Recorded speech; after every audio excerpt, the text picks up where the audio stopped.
Una-una ay papahayag ko po ang statement ng Philippine National Police with regard doon sa ambush sa Cagayan. Ang Philippine National Police po, pambansang pulisya, ay kinukundina ang pagpatay sa aming mga kapulisan. 6 na pulis at pagkasugat ng 15 na ang layunin po naman ay mag-imbestiga doon sa mga sinunog na mga equipment sa project na ginagawa ng gobyerno doon sa Bagao, Cagayan. Ito lamang po ay pagpapakita ng mga NPA na wala silang concern sa welfare ng ating mga kababayan, at the same time disregard sa buhay ng ating mga kapulisan at ang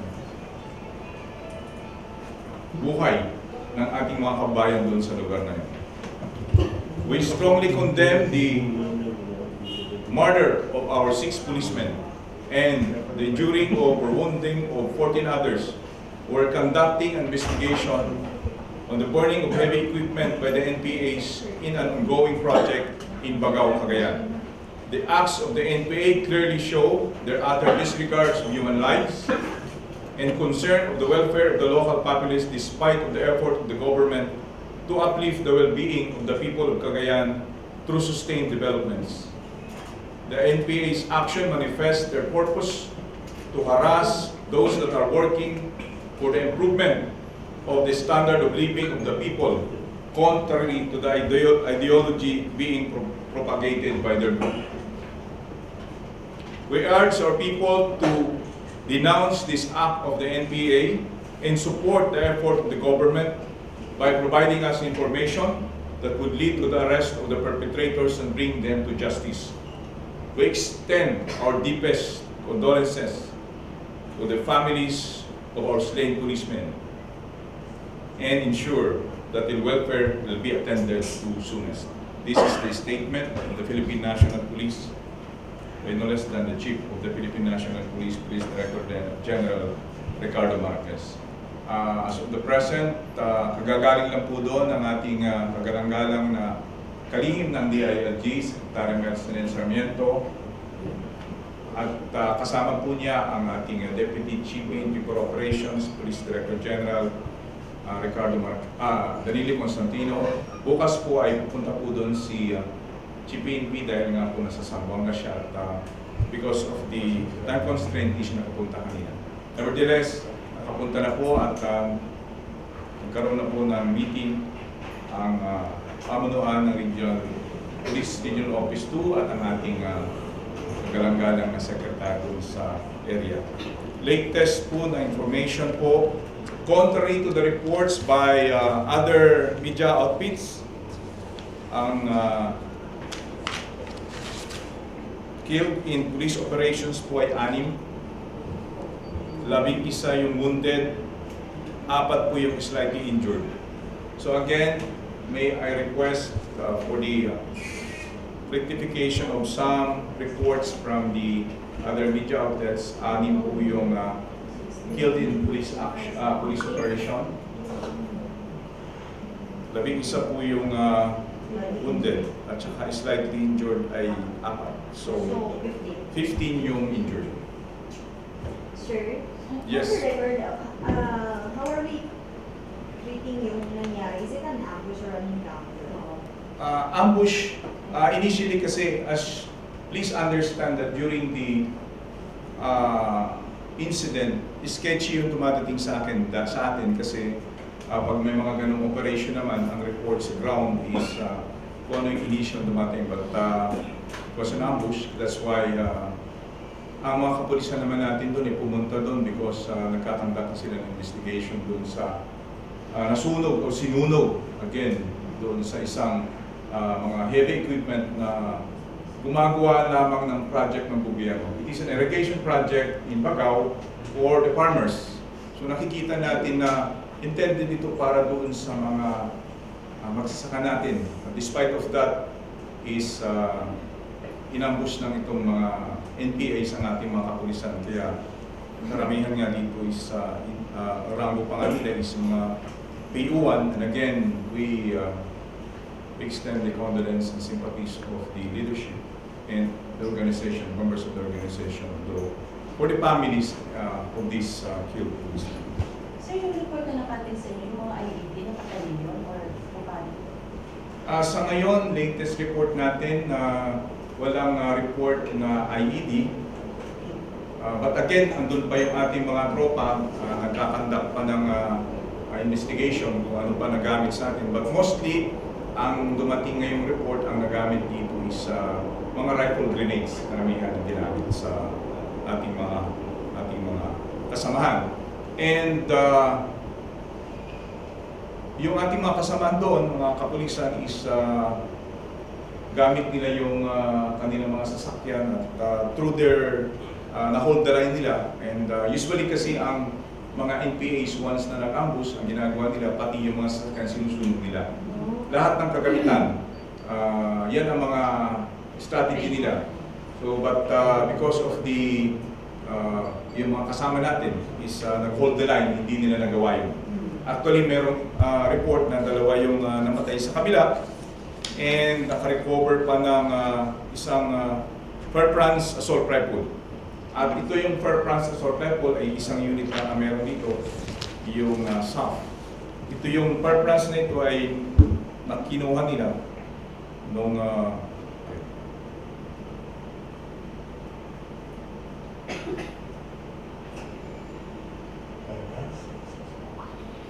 sa Alapacan noong 2013. So, nabawi ngayon? Nabawi ngayon ang ating mga tropa doon sa encounter, ambush. So, despite na na-ambush sila is naka-recover pa sila ng baril at patay sila ng dalawa dun sa kabila. So, dalawang NPA po ako. Yes, two were reported killed in the enemy side while one Fairprands assault rifle was recovered, and this Fairprands rifle, ito yung nung sa Alapacan encounter lang sa noong 2013. So na-recover ng kapulisan natin ito. Sir, may kinalaman kaya sa shoot ko? Kagaya na nabanggit ko nga kanina is ang intention po ng PNP doon is mag-imbestiga. Again, sa layunin ng kabila, hindi natin pa nalalaman kung anong purpose nila. But definitely, ang purpose nila doon is unang-una kasi makikita natin na sinunog nila yung mga equipment doon. Ganito ang mga strategy ng NPAs pag sila ay nag-extort. Harassment ang ginagawa nila sa mga projects, and then they extort for money. But again, strategy ito ng mga kabila para ma-harass nila itong mga projects. Ang amin dito is that ang ating gobyerno ay gumagawa ng paraan para ma-achieve ang standard of living ng ating mga magsasaka. But despite of this intention is that sinisira pa nila. At ang pulis nga natin na nagpunta doon na inambush pa nila. Simply to say that ang intention talaga nila is walang ginagawang mabuti para sa mamamayan, kundi po pagdurusa sa ginagawa nilang not only doon sa panig ng ating gobyerno, kundi kasama na rin yung mga kapulisan. Sir, identified by leader ng NPA and anong step natin after nito? Yun nga ang ating hinihiling sa ating mga kababayan na sana po is through your efforts is mabigyan kami ng kaukulang impormasyon. Doon may mga initial silang mga impormasyon na dumadating kung sino ang namuno dito, but again, kinakailangan natin ang solid information at evidence para naman pagdating sa legal aspect ay maging airtight ang kaso laban sa kanila. Ito yung hiling natin sa ating mga kababayan dahil nakikita na natin na wala namang intensyon yung kalaban natin kundi para sirahin ang ating mga proyekto para sa ating mahihirap. Sir, yung mga kasi sa David Soriano, yung CTL leader, Cagayan? Kung siya ngayon, then napatunayan natin siya, then we will file a case against him. But again, whoever he is, and once it is established na kung sino man namumuno doon, then we will file a case against him. Pero nasa, sir, may record na sila. Oo, nasa radar yun ba yun?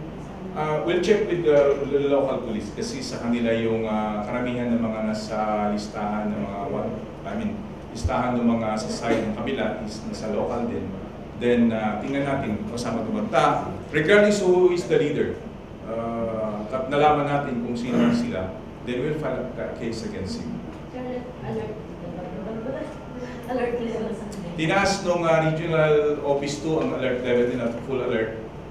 Again, nagpapasalamat din tayo sa Armed Forces of the Philippines sa pagtulong nila sa ating mga pwersa. Tulong-tulong po ang Armed Forces at saka yung Philippine National Police po dito at sila nga po ay nag-provide din po ng mga helicopters para po matransport ang ating mga sugatan at mga napatay nating mga kasamahan po sa lugar na ito.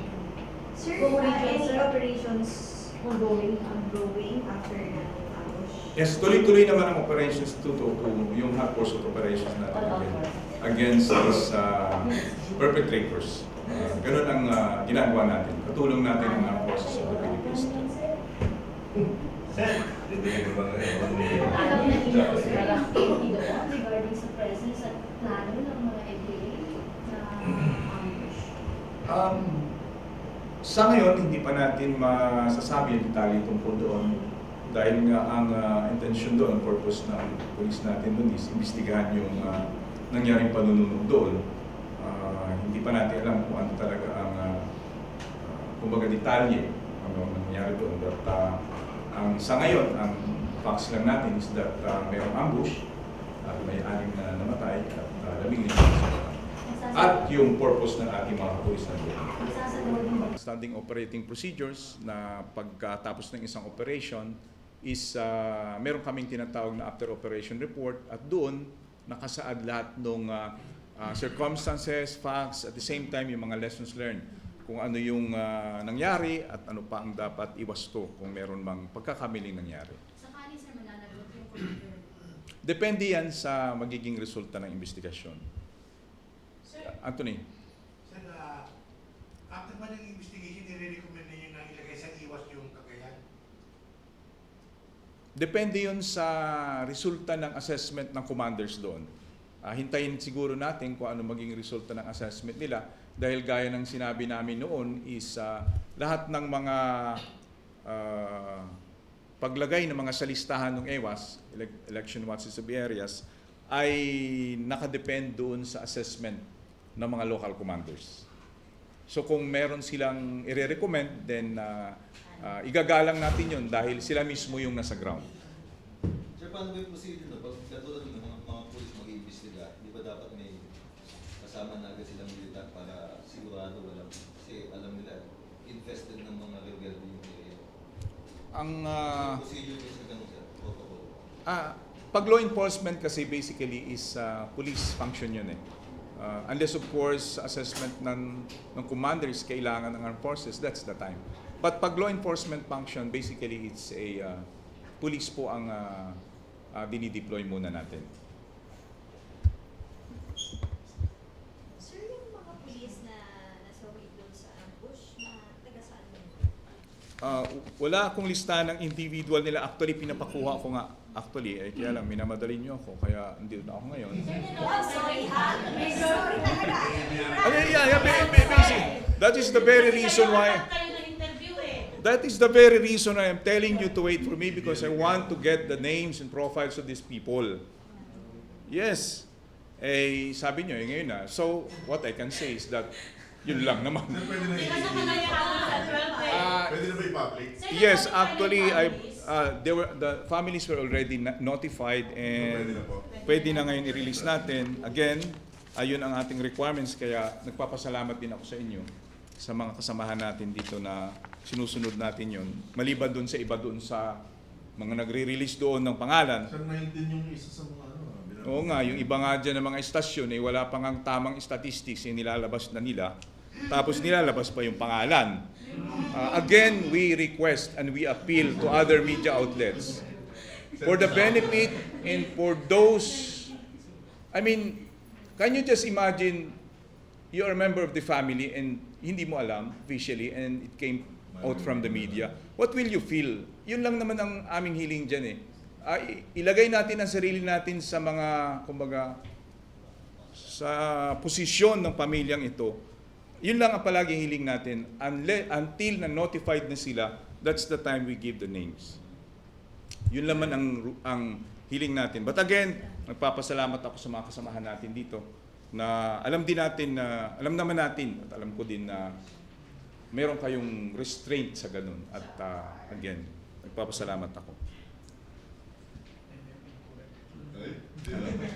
Ano na? Yes, benefits of PNP uniformed personnel were killed or wounded in action. Benefits from the PNP. Siguro i-release ko na lang o sabihin ko pa. Sabihin ko. Okay. Number 1, special financial assistance under Republic Act 6963 entitles the beneficiaries of PNP personnel were killed in action to a pay equivalent to 6 months salary, allowances, and bonus. Number 2, death pension benefits, monthly pension equivalent to 50% of base pay and long pay. Number 3, commutation of accumulated leave. Number 4, reimbursement of hospitalization expenses for wounded in action. Number 5, special educational assistance program entitles the college beneficiary of killed in action and wounded in action personnel. And there are benefits outside of the PNP also. Meron yung binibigay ang PSMBFI para sa killed in action and wounded in action. Meron din na President's Social Fund, Special Financial Assistance, both sa killed in action and killed in police operation, I mean. Then meron din NAPOLCOM death benefits doon sa killed in police operations, NAPOLCOM scholarship program. Sa batas ito, ano? Actually, andito na yun. Dala-dala ko at alam ko itatanong ni Aya, kaya dinala ko na. Ibibigay namin if you really need this one. Any more question, Aya? So total, how much pay mo? Wala akong specifics kung anong total, Aya. But this is the summary of the benefits. Nakalagay din naman dito kung ano ang fund. Kasi may rango yun eh. Budo, karamihan dito na namatay sa PU1. Saan po na yung mga buong taon ng mga yun? Yun din yung sagot ko na rin kay Franz kanina. Sabi niya, alas 11, kaya dito lang alas 11. 11:10, kaya nga. Wala ganun eh. Sir, any awards? Sa ngayon is actually that PNP commended our personnel sa baba dahil nag-hold the line sila. And hindi nga kumbaga na-aggravate pa yung, kasi usually sinusunog nga nila yung mga gamit. And because of the actions of our policemen is ang ating Chief ng Philippine National Police mismo is kinokomment ng ating mga kasamahan doon.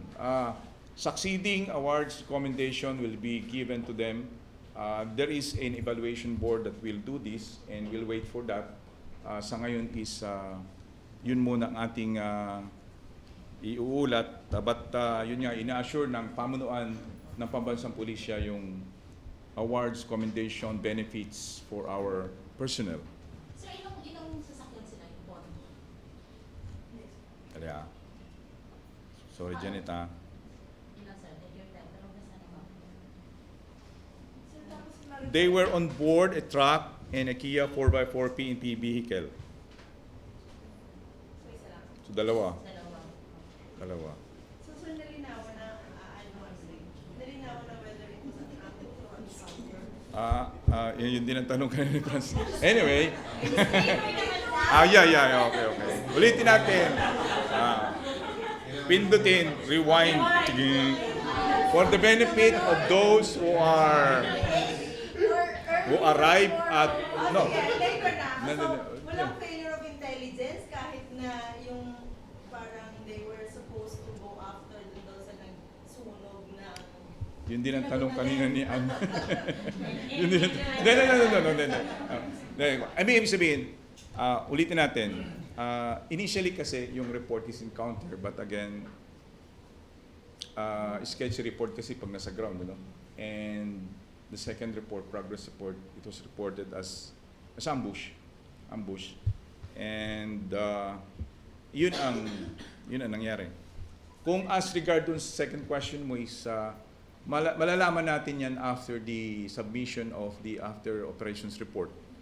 Kasi after nyan is every activity ng ating mga tropa operations, nagsasubmit tayo ng after operations report. And doon yan dinidiscuss the facts, kung ano pa yung dapat i-correct, kung meron bang anything na nangyari doon. Para for the benefit also of mga operations na gagawin natin in future, kasi nakalagay doon lessons learned usually.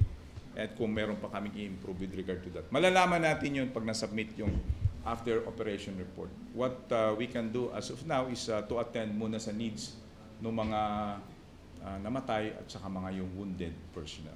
Pero yung head nung nag-survive, di ba? Siya yung isa sa mga wounded na nakausap na ba yun kung ano talaga yung, or hindi ba siya pwede magsalita? Sa ngayon, dahil ayun nga, ongoing pa naman ang mga hot-posted operations, more on concentration natin is operation pa. Just imagine, 2 days pa lang nangyari, so siguro let us give a chance to the commanders on the ground dahil alam natin sila ay busy naman na dito sa operation na to. At binibigyan natin sila ng pagkakataon para after this is gumawa ng report dahil siguradong tatanungin din, of course, yung mga wounded kung ano talaga nangyari doon. But bigyan muna natin sila siguro ng chance para makarecuperate, magpagaling, and then we'll get statements from them and makukuha natin yung talagang true picture doon sa operation report. But again, for now is yun nga, yung 6 namatay. Ang intention nila doon is, ang na-establish nating facts dito is that may ambush. Ang pagpunta ng mga police natin doon is para mag-imbestiga doon sa sinunog ng mga heavy equipment. Yung equipment na yun is intended for the project being conducted by NIA para doon sa ating mga magsasaka doon para sa improvement or uplifting of their living standards doon sa Cagayan. And may mga nasugati din iba. Sa ngayon, pumunta ang ating kalihim doon at pabalik na sila actually. Saan mo sa Chipen, sir? Si PNP ay bukas siguro pupunta kasi nasa Tawi-Tawi siya, sa Buanga. And dahil nga gipit ang oras, baka bukas siya pumunta. So, di ba RPSB yung nag-respond? Hindi naman sila investigating team, di ba? They are supposed to be parang pursuit team, di ba? Sa investigation na naman is, ang police naman kasi is, even though member ka ng RPSB, is pwede ka naman mag-investigate. Investigation does not necessarily mean na, kumbaga, tanungin mo lang, kumbaga, summary or initial report on what really happened on the ground so that you can report on the headquarters. After that siguro is sama na yung mga other units, kagaya ng CIDG, talaga sa detalye. But again, initial lang naman yung pupuntahan nila. Again, titingnan lang nila kung ano talaga nangyari doon sa ground. So may assurance yung public na hindi nililinis kung ano man yun. Kasi kung makikita na naman natin na glaring yung mga lapses doon, di ba parang namatay na nga tayo and then nauulit na naman pala ito. Hindi naman walang gano'n, walang effort to cover up whatever is there. Ay, hindi naman. Kaya nga inuulat namin sa inyo kaagad-agad kung ano ang nangyari. At sa part naman namin is transparent naman kami sa ganun. At after nga nung itong mga ilang araw, bigyan natin ng pagkakataon ang ating mga commanders sa ground para gumawa sila ng kaukulang report. Kung ano man nangyari doon, para malaman natin. Kung may corrections man tayo is na dapat iwas to, kailangan malaman din ng commanders yun para makorek, kung meron man. Sir, alam ko na talaga na kahapon at hindi ko alam kung na-research mo yun dahil maaga ka namin pinababa. Pero, Tama. Okay. Sir, yung lugar, ano, considered, ano siya, peaceful, ready for development, na-recover na ba? Yun din yung tanong mo kahapon at yun din ang pinapatanong ko ngayon doon sa baba. Yeah, point yun, correct. That is, actually nag-meeting kami kanina ng General Franco and that is one of my points. Sabi ko, these are the queries of the media. Number 1, ako nagpapasalamat sa mga tanong niyo but because of your questions, naliliwanagan tayo pa isa-isa. No? Lahat tayo. At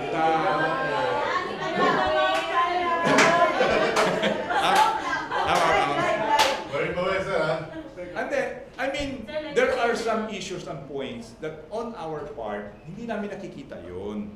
So nagpapasalamat tayo, tinatanong nyo. Tinatanong din namin sa ground. So ano po? Kanina, tulad niya, natanong nyo, natanong ko na rin. I want to get the profiles of these wounded and killed.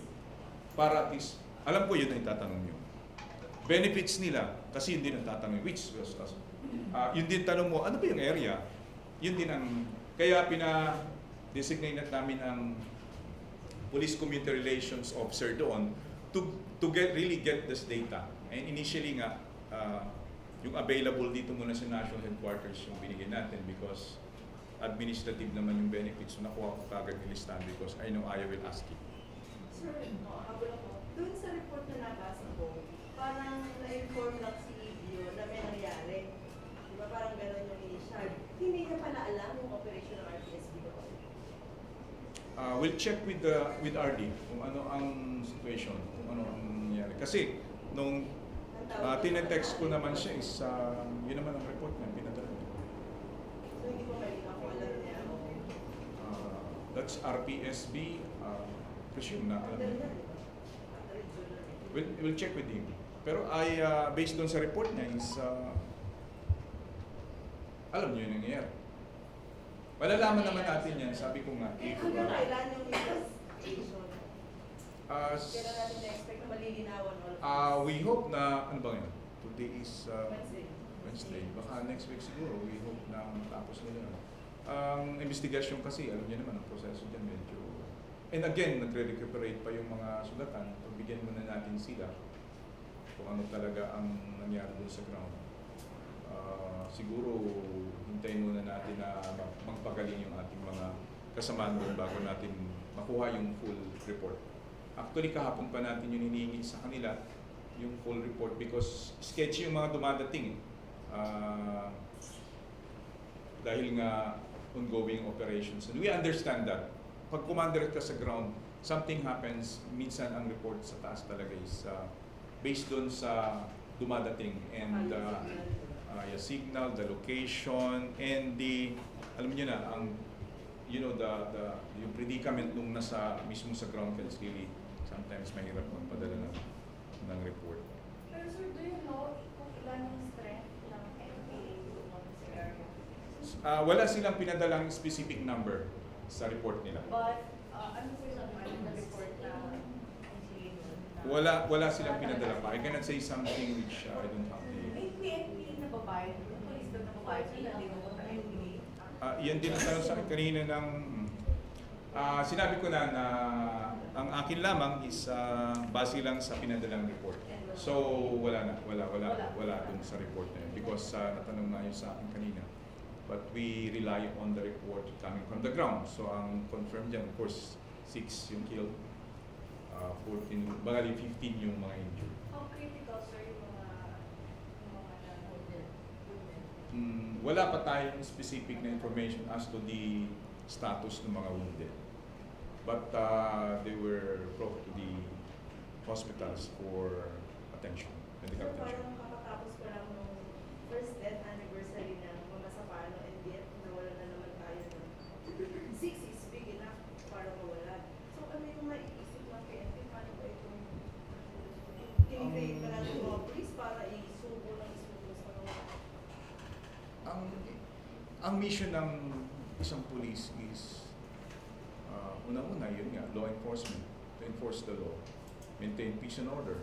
And in the course of this implementation, sometimes it's really sad. And mga ganitong bagay nangyayari.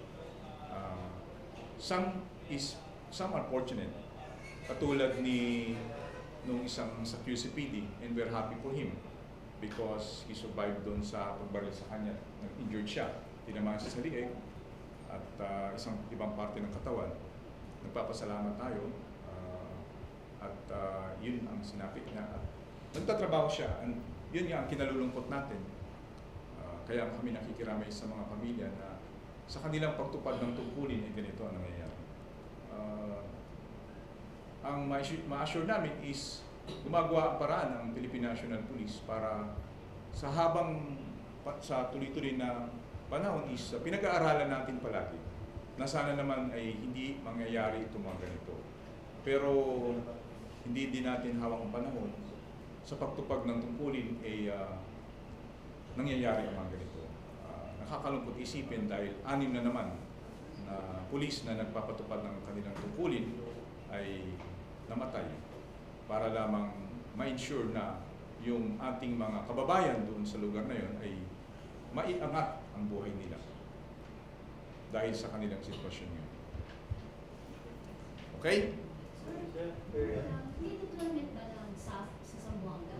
May dumating na mga SAF troopers sa Zamboanga? Hindi ko kabisado pa yun yung deployment ng SAF doon.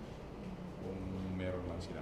Kasi may dumating sir na parang isang batalyon, isang kumpanya, dumating sir na umaga. Hindi ko kabisado wala akong initial information yan. Si taga-Sambuanga ka, no? Nga pala. Buenas dias. Gracias. Maraming salamat, Ayan, John. Nagkaroon ng